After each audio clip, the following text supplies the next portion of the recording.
Good morning students. आज हम कक्षा छठी हिंदी व्याकरण ज्ञानमणि का पाठ 28 विराम चिन्ह पढ़ेंगे व समझेंगे। इसके साथ ही आज हम पढ़ेंगे अनुच्छेद हमारा देश और साथ में पत्र। अपने क्षेत्र में डाक सही ढंग से वितरित न होने के कारण डाकपाल को पत्र। प्रार्थना पत्र है। फीस माफी के लिए प्रधानाचार्य को प्रार्थना पत्र। बच्चों, पहले हम पढ़ते हैं पाठ 28 विराम चिन्ह। विराम चिन्ह का क्या अर्थ है? हिंदी व्याकरण में विराम चिन्ह का अर्थ है ठहराव, विश्राम, रुकना। अर्थात वाक्य लिखते समय विराम को प्रकट करने के लिए लगाए जाने वाले चिन्ह को विराम चिन्ह कहते हैं। लिखित भाषा में जिस प्रकार लिपि चिन्हों और बर्तनी का महत्व है, उसी प्रकार विराम चिन्हों का भी महत्व है। वाक्य के शुद्ध उच्चारण एवं भावों की शुद्ध अभिव्यक्ति के लिए जहाँ हमारी जीवा विश्राम के लिए कुछ देर रुकती है, उसके सूचक चिन्ह विराम चिन्ह कहलाते हैं। अर्थात वाक्य लिखते समय विराम को प्रकट करने के लिए लगाए जाने वाले चिन्ह को विराम चिन्ह कहते हैं।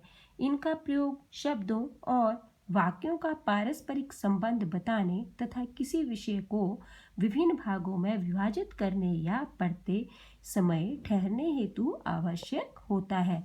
विराम चिन्हों का प्रयोग लिखित भाषा में आवश्यक होता है। भावों और विचारों को स्पष्ट करने के लिए जिन चिन्हों का प्रयोग वाक्य के बीच में या अंत में किया जाता है, उन्हें विराम चिन्ह कहते हैं। वाक्य के शुद्ध उच्चारण के लिए विराम चिन्हों का प्रयोग करना जो है वो जरूरी है।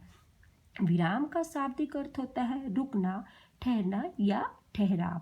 भावों और विचारों की अभिव्यक्ति को स्पष्ट और बोधगम्य बनाने के लिए विराम चिन्हों का प्रयोग आवश्यक है। इससे वाक्य विन्यास और भावों की अभिव्यक्ति में स्पष्टता आ जाती है और सौंदर्य भी बढ़ जाता है। हिंदी में प्रचलित प्रमुख विराम चिन्ह, पहला है पूर्ण विराम। सामान्य खंड वाले सभी प्रकार के वाक्यों, सरल, संयुक्त और मिश्र वाक्य के अंत में पूर्ण विराम का चिन्ह लगाया जाता है। जैसे सदा सत्य बोलना चाहिए। अंत में बच्चों आपका ये कौन सा चिन्ह लगा है वाक्य में? पूर्ण विराम का।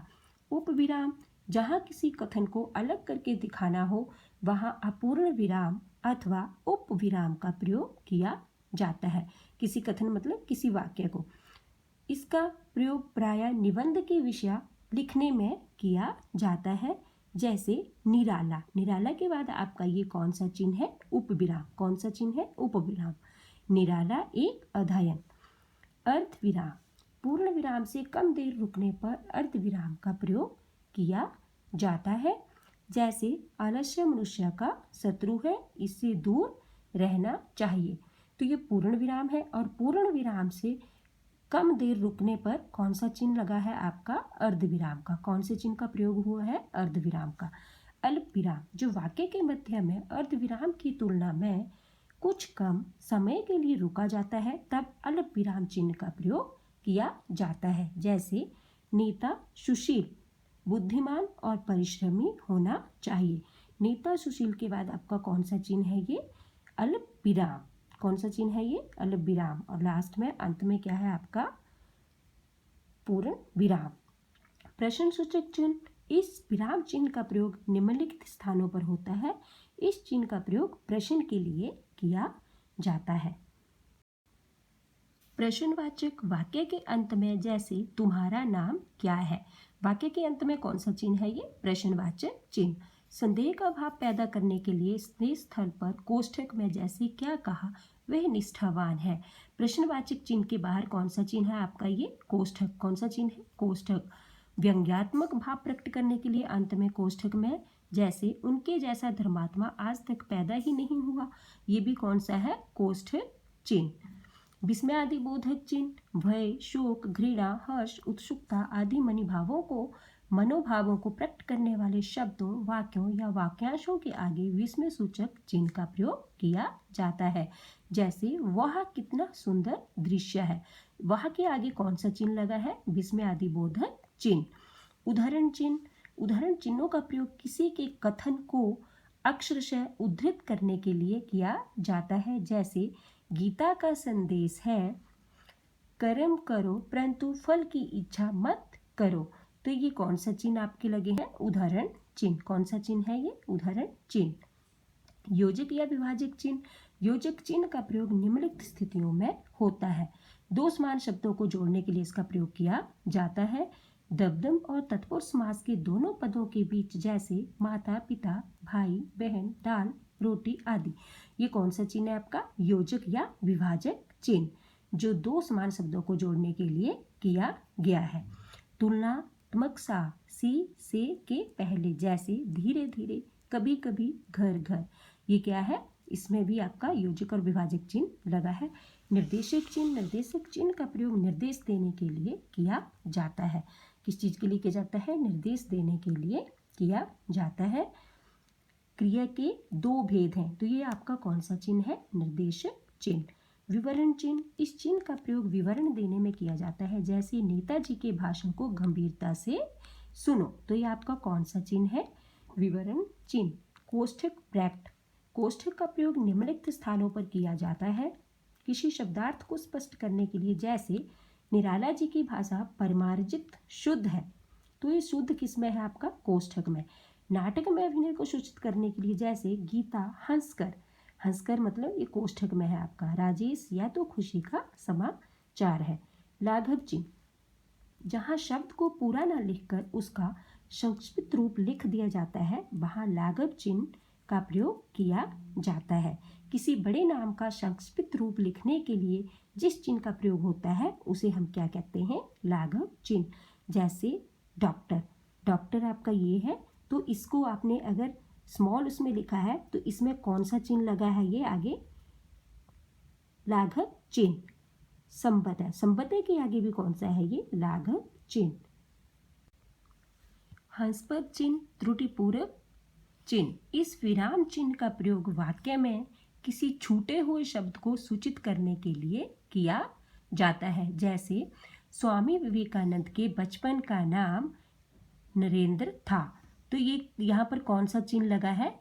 त्रुटिपूरक या हंसपद चिन्ह। ये विराम चिन्ह का प्रयोग वाक्य में किसी छूटे हुए शब्द को सूचित करने के लिए किया जाता है। रेखांकन। वाक्य में महत्वपूर्ण शब्द पद वाक्य को रेखांकित कर दिया जाता है, जैसे गांधी जी अपने सभी कार्यों को स्वयं करते थे। स्वयं को रेखांकित किया गया है, तो ये कौन सा है आपका? रेखांकन चिन्ह। कौन सा चिन्ह है आपका? ये रेखांकन चिन्ह। बच्चों, विराम चिन्ह आपको समझ आ गए होंगे। नेक्स्ट बैक एक्सरसाइज आपने अपनी बुक में ही सॉल्व करनी है। बच्चों, अब हम पढ़ेंगे अनुच्छेद हमारा देश। हमारा देश एक प्रसिद्ध और खूबसूरत देश है। हमारे देश का नाम भारत है। यह विश्व के प्रसिद्ध देशों में से एक है, या एक विशाल देश है। विशाल देश मतलब बड़ा देश है, जो अपनी अलग संस्कृति और परंपरा के लिए जाना जाता है। भारतवर्ष में अनेक प्रदेश हैं, यहाँ पर विभिन्न जातियों और धर्म के लोग बसते हैं, इसलिए यह सबसे अधिक जनसंख्या वाला देश है। यहाँ की प्राकृतिक सुंदरता बड़ी ही मनोहर है। मनोहर मतलब सुंदर है, अद्भुत है। हमारे देश के लोगों में आपसी प्यार और भाईचारा है। यह एकता में अनेकता का प्रतीक है। प्रतीक का मतलब होता है अंश, भाग, अंग। हमारे देश में पुरानी इमारतें, सुंदर भवन, मंदिर, नदियाँ और ऊंचे ऊंचे पहाड़ इसकी सुंदरता है। मेरा देश मेरी मातृभूमि है। मेरे देश की मातृभाषा हिंदी है। यह प्राकृतिक सुंदरता वाला देश है, जहाँ समय समय पर महान लोग पैदा हुए हैं और उन्होंने महान कार्य किए हैं। हमारे देश का संविधान सर्वोपरि है। सर्वोपरि का मतलब होता है सबसे ऊपर या बढ़कर। हमारे संविधान ने हर नागरिक को समान अधिकार दिए हैं। वास्तव में हमारा देश एक महान देश है। मैं अपने देश को बहुत प्यार करती हूँ और इसे दिल से सलाम करती हूँ। बच्चों, अब हम पत्र पढ़ेंगे। अपने क्षेत्र में डाक सही ढंग से वितरित ना होने के कारण डाकपाल को पत्र लिखिए। सेवा में डाकपाल महोदय, मुख्य डाकघर लुधियाना। हम किसको पत्र लिख रहे हैं? डाकपाल महोदय को। और कहाँ पर है ये? लुधियाना में। दिनांक 28 जनवरी 2021। विषय क्या है हमारा? डाक वितरित न होने के कारण डाकपाल को पत्र। वितरित मतलब बांटना। वितरित क्या होता है? बांटना। मान्यवर, मैं इस पत्र द्वारा आपका ध्यान जमालपुर क्षेत्र में डाक वितरण की लापरवाही की ओर आकर्षित करना चाहती हूँ। यहाँ का डाकिया नियमित रूप से डाक वितरण नहीं करता, नहीं बांटता। वितरण मतलब बांटना।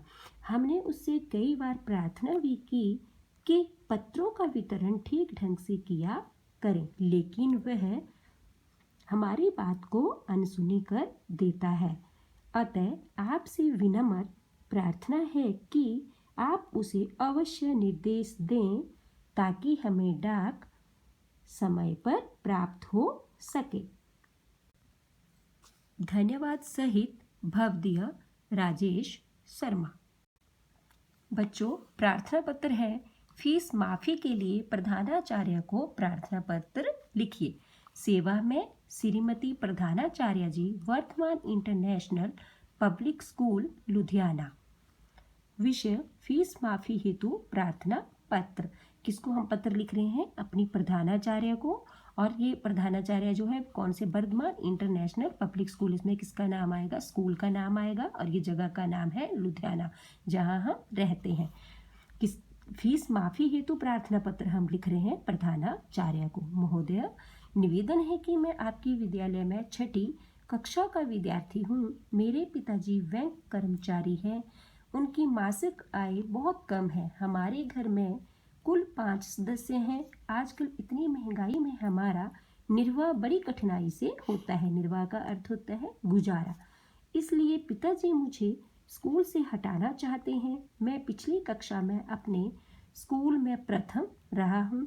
मेरी पढ़ाई में विशेष रुचि है। मेरी पारिवारिक स्थिति को ध्यान में रखते हुए मेरी फीस माफ की जाए। से धन्यवाद। आपकी आज्ञाकारी शिष्य सपना शर्मा। दिनांक 28 जनवरी 2021, कक्षा 6ठी बी। बच्चों, अनुच्छेद पत्र प्रार्थना पत्र आपने कक्षा पुस्तिका में करने हैं और बैक एक्सरसाइज अपनी बुक में सॉल्व करनी है। लिखावट बच्चों सुंदर और स्पष्ट होनी चाहिए। अध्याय की स्पष्ट समझ पाने के लिए वीडियो को बार बार देखना है। दी गई एक्टिविटी की PDF बनाकर आपने अपनी क्लास ID पर 30 जनवरी को 9 बजे तक मेल करनी है। धन्यवाद।